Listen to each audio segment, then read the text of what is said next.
People around the world celebrate New Year's Day by toasting to new beginnings. A common New Year's tradition is for people to make a list of resolutions, and one of the most popular has become Dry January.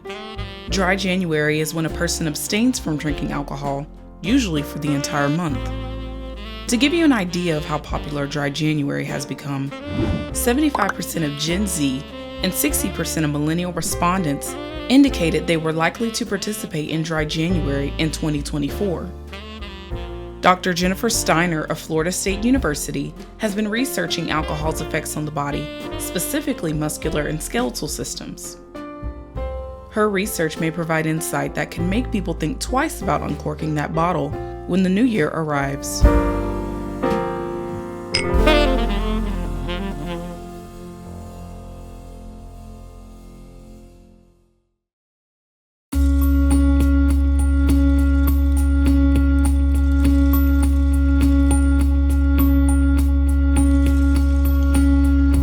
I've been at FSU for a little bit over 6 years now, and I started researching the effects of alcohol on the body probably over 10 years now.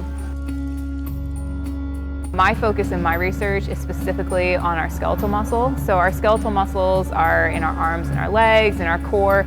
You know, they allow us to walk, move, pick up things, and just be functional human beings. Alcohol has interesting effects on the skeletal muscle. So alcohol actually causes the muscles to become weaker over time. It can also make your muscles smaller. You lose some of your muscle mass after consuming a lot of alcohol.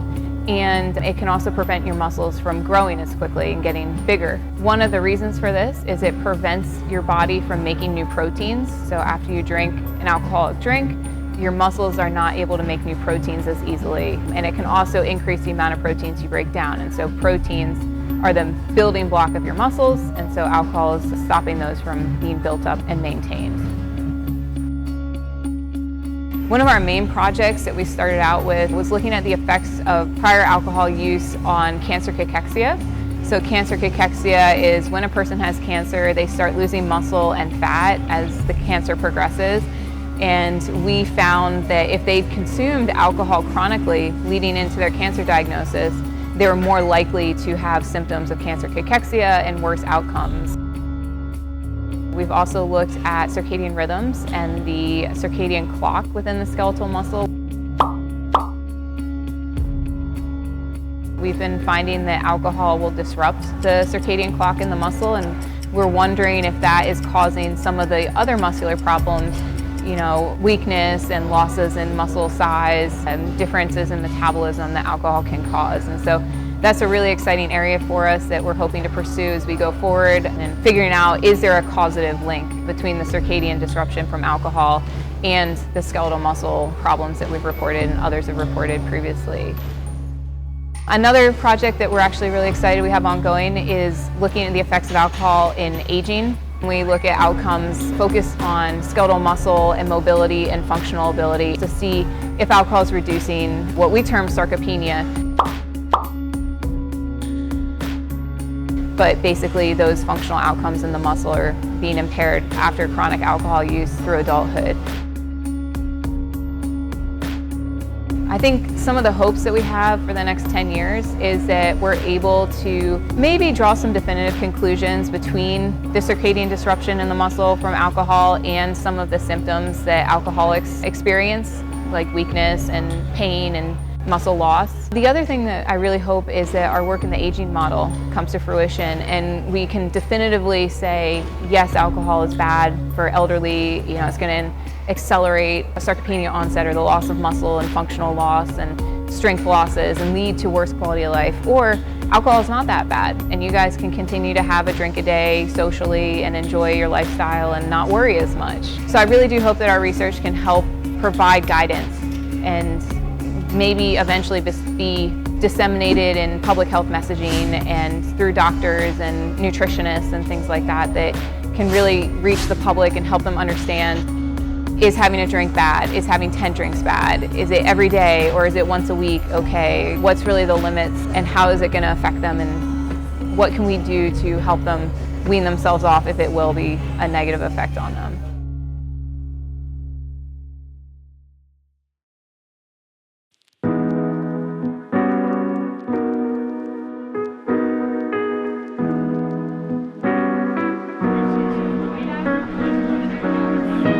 So dry January has become very popular in the last 5-10 years. Basically, as a New Year's resolution, people give up alcohol for a month. Personally, I think this is fantastic.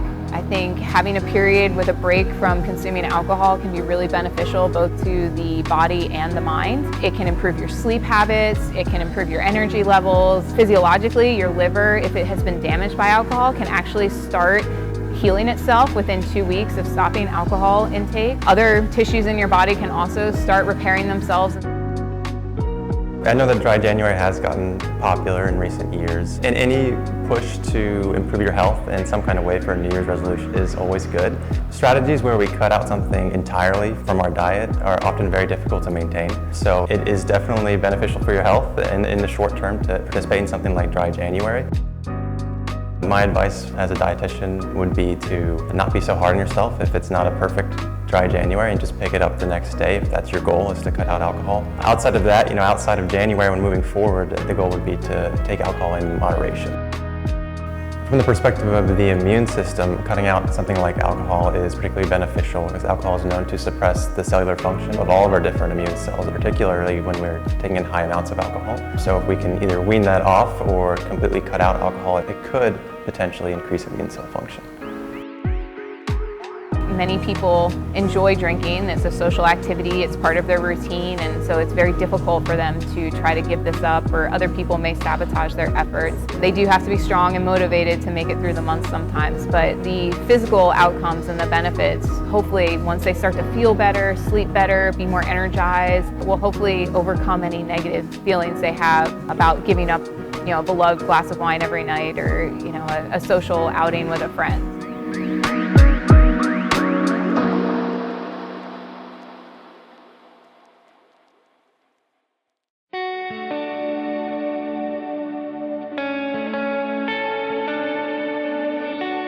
Whether or not you're participating in dry January, the recommendation for alcohol intake is to take it in moderation. So what that means is if you're a man, that's 2 drinks per day, and if you're a woman, that's 1 drink per day. And that's not a weekly average, so you can't combine all that into one day to have all your drinks at one time. In terms of participating in any kind of New Year's resolution, the goal is always a long-term change. So I do believe that it's easier to try and reduce intake over time to try and meet those kind of moderate guidelines rather than cutting something out completely. And that's more likely to lead to something maintainable over the long term. Some may not be super concerned about having big muscles or being as strong, but functionally think about lifting the milk carton out of the refrigerator, carrying your groceries in from the car. Skeletal muscle is very important to your everyday life, but there are other effects of alcohol that we maybe should also take into consideration. It can affect almost every organ. It can increase your risk of cancer in your mouth, throat, stomach, bowel. It can increase breast cancer risk. It can also increase pancreatitis risk. It can increase the risk of liver cancer, as well as your need for a liver transplant if you're a chronic alcohol user. It's toxic basically to the cells in the body at high levels. It can disrupt your sleep, your circadian patterns, and it can just overall drain you of energy and make you not feel as great. And so while I'm concerned about skeletal muscle mostly in my research, even if we don't find a negative effect within the muscle, we try to check other organs, and we're concerned about the person as a whole and providing an accurate recommendation related to the effects of alcohol across the whole person.